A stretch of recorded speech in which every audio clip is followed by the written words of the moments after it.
नमस्कार दोस्तों, कैसे हैं आप सब लोग। मैं उम्मीद करता हूं कि आप सब बढ़िया होंगे और आप सब की प्रिपरेशन, आपकी तैयारी इस एग्ज़ाम के लिए बहुत अच्छे तरीके से चल रही होगी। दोस्तों, आज के इस वीडियो में हम लोग बात करेंगे junior assistant fire services western region का कट ऑफ।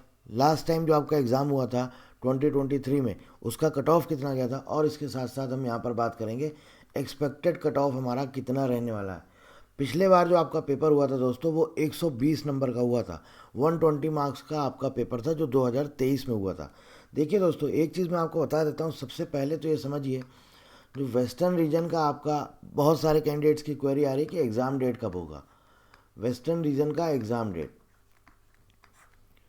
24 मार्च 2025 आपका जो नोटिफिकेशन आया था वेस्टर्न रीजन का, इसका जो ऑनलाइन फॉर्म है उसका लास्ट डेट है 24 मार्च 2025। और मैंने आपको बताया था नोटिफिकेशन जिस दिन आता है, ये 25 फरवरी को आपका नोटिफिकेशन आया था। नोटिफिकेशन आपका आया था 25 फरवरी को, 25 फरवरी 2025 को। जिस दिन नोटिफिकेशन आता है उस दिन से लेकर के 60 डेज से लेकर के 90 डेज़ के बीच में एग्ज़ाम कंडक्ट करा लेते हैं। तो आप इसके बेसिस पे अंदाज़ा लगा सकते हैं कि आपका एग्ज़ाम कब तक होने की उम्मीद है। और इसके रिगार्डिंग मैंने ऑलरेडी आपको एक वीडियो दिया हुआ है, आप आई बटन पर क्लिक करके वो वीडियो को देख सकते हैं।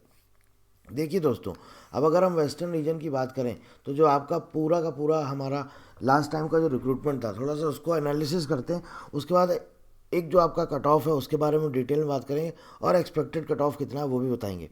सबसे पहले तो ये समझिए दोस्तों, जो आपका नोटिफिकेशन आया था वो आया था 12 अक्टूबर 2022 को। नोटिफिकेशन आया है आपका 12 अक्टूबर 2022 को। 21 दिसंबर 2022 को पेपर हो गया। अब आप यहाँ पर अंदाज़ा लगाइए कितनी जल्दी आपका ये पेपर हुआ है। 12 अक्टूबर से 12 नवंबर, 12 नवंबर से 12 दिसंबर और 21 दिसंबर, मतलब ऑलमोस्ट लगभग 65 टू 70 डेज़ में आपका पेपर कंडक्ट करा लिया गया। ठीक है, जिस दिन नोटिफिकेशन आया उस दिन से 21 दिसंबर 2022 को आपका ये एग्ज़ाम कंडक्ट कराते हैं, सीबीटी, कंप्यूटर बेस्ड टेस्ट। ठीक है दोस्तों, इसके बाद दोस्तों ये 17 फरवरी 2023 को, 17 फरवरी 2023 2023 को आपका सीबीटी का रिज़ल्ट डिक्लेयर करते हैं। ठीक है, सीबीटी का रिज़ल्ट जब ये डिक्लेयर करते हैं तो उसके बाद ये कट ऑफ देते हैं आपका वेस्टर्न रीजन का, कुछ इस तरह का कट ऑफ। यहाँ पर देखिए लिखा हुआ है कट ऑफ प्रतिशत में, 100 में से, cut off percentage out of 100। तो आप ये मत समझिएगा कि आपका 100 में से इतने नंबर गए, नहीं। आपका जो एग्ज़ाम हुआ था वो 120 मार्क्स का हुआ था, और यहाँ पर जो इन्होंने दिया है वो 100 में से दिया है। तो इसको अभी हम देख लेते हैं, ये टोटल ओवरऑल कितना मार्क्स है वो आगे हम बात करते हैं। तो देखिए दोस्तों, यहाँ पर सीबीटी का आपका जो रिज़ल्ट आया था वो 17 फरवरी 2023 को आपका सीबीटी का रिज़ल्ट आया था। इसके बाद दोस्तों आपका क्या बोलते हैं, डॉक्यूमेंट्स वेरिफिकेशन, इसके बाद आपका डॉक्यूमेंट्स वेरिफिकेशन और ड्राइविंग टेस्ट और फिज़िकल एंड्योरेंस टेस्ट, ये सारा का सारा आपका हुआ था 2-3-4 मई 2023 को। ठीक है, इन 3 दिन में आपका डॉक्यूमेंट्स वेरिफिकेशन हुआ था। डॉक्यूमेंट्स वेरिफिकेशन के बाद आपका जो फाइनल रिज़ल्ट डिक्लेयर किया गया दोस्तों, वो 16 मई 2023 को दोस्तों आपका फाइनल रिज़ल्ट इन्होंने डिक्लेयर कर दिया। 16 मई 2023 को फाइनल रिज़ल्ट डिक्लेयर कर दिया गया। ठीक है, अब देखिए दोस्तों, ये जो आपका इन्होंने कट ऑफ दिया, ये किस में दिया, 100 में से कट ऑफ दिया। ये है आपका कट ऑफ परसेंटेज।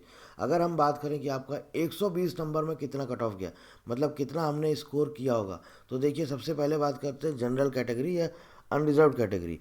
ये अगर आप 120 में से कन्वर्ट कर देंगे तो ये आ जाएगा 64.99, मतलब मोटा मोटा आप समझिए 65।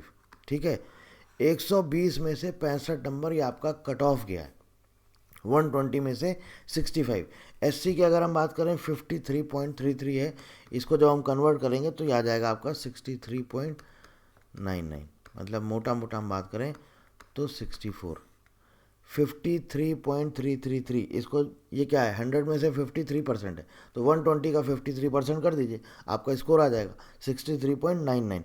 इसके बाद देखिए एसटी का है 41.667, इसको जब आप इसमें कन्वर्ट करेंगे तो ये निकल के आएगा ऑलमोस्ट मोटा मोटा 50 मार्क्स, यानी कि इनका जो कट ऑफ गया है वो 120 में से 50 नंबर एसटी कैटेगरी का। अब यहाँ पे देखिए ओबीसी कितना है, 50% है। 100 का 50% 50, तो 120 का आपका कितना होगा, 60।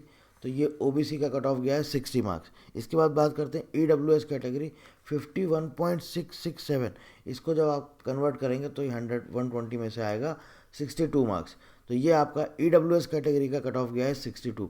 एक्स सर्विसमैन की अगर हम बात करें, एक्स सर्विसमैन का कट ऑफ गया था 42.500, इसको जब हम कन्वर्ट करते हैं तो आता है 50.4।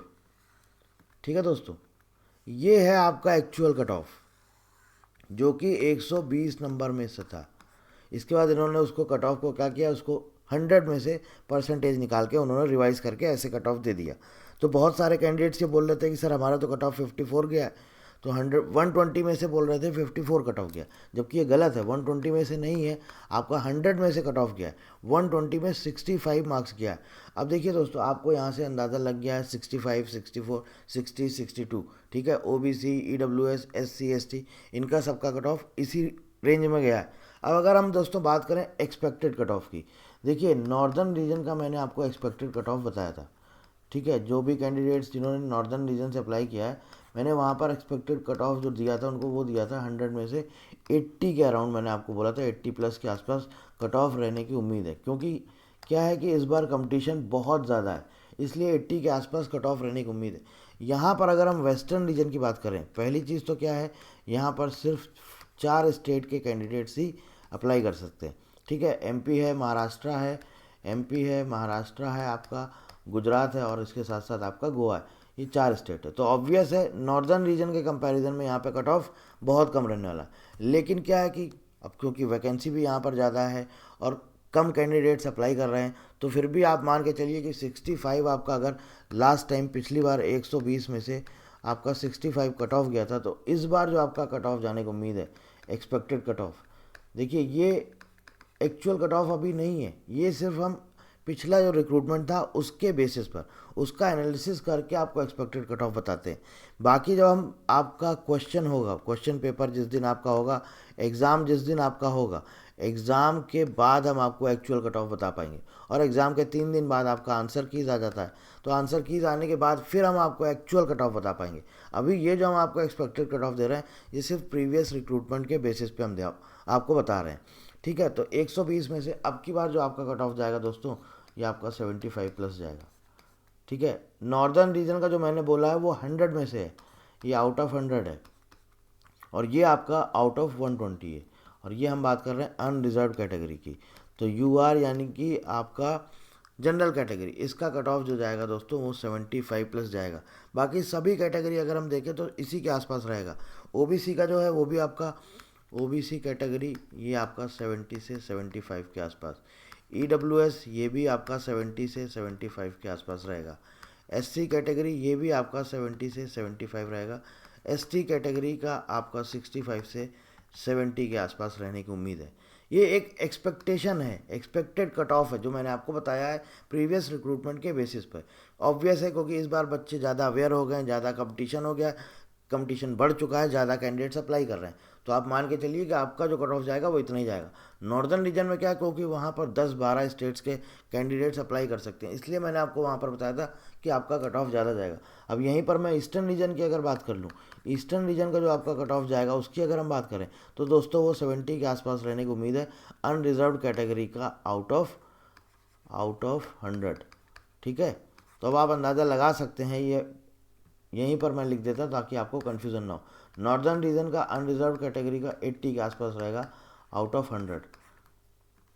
वेस्टर्न रीजन का जो है ये आपका अनरिजर्व कैटेगरी का रहेगा 75 या 75 प्लस के आसपास, आउट ऑफ 120।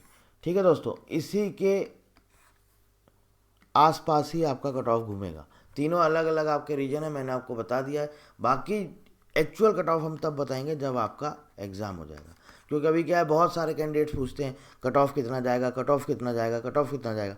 तो देखिए, जब तक एग्ज़ाम नहीं हो जाता तब तक एक्चुअल कट ऑफ नहीं बता सकते, लेकिन फिर भी आपकी क्वेरी रहती है तो लगता है कि चलो एक आपको आइडिया दे दें ताकि आप अपना टारगेट सेट कर सकें। तो आप ये मान के चलिए दोस्तों, ये जो मैंने आपको कट ऑफ बताया है ये लास्ट रिक्रूटमेंट के बेसिस पे, जो लास्ट आपका एग्ज़ाम हुआ था उसी के बेसिस पे उसको एनालिसिस करके बताया। तो अब आप अपने अकॉर्डिंग पढ़ाई चालू रख सकते हैं, लेकिन कोशिश करिए अपना टारगेट हमेशा मैक्सिमम होना चाहिए, जिससे कि एग्ज़ाम को क्वालिफाई करने में कोई भी प्रॉब्लम या समस्या ना आए। बाकी कोई भी जानकारी चाहते हैं तो आप इस नंबर पर कॉल कर सकते हैं या फिर इसी वीडियो के नीचे आप हमें कमेंट कर सकते हैं। So thank you very much and thank you for watching.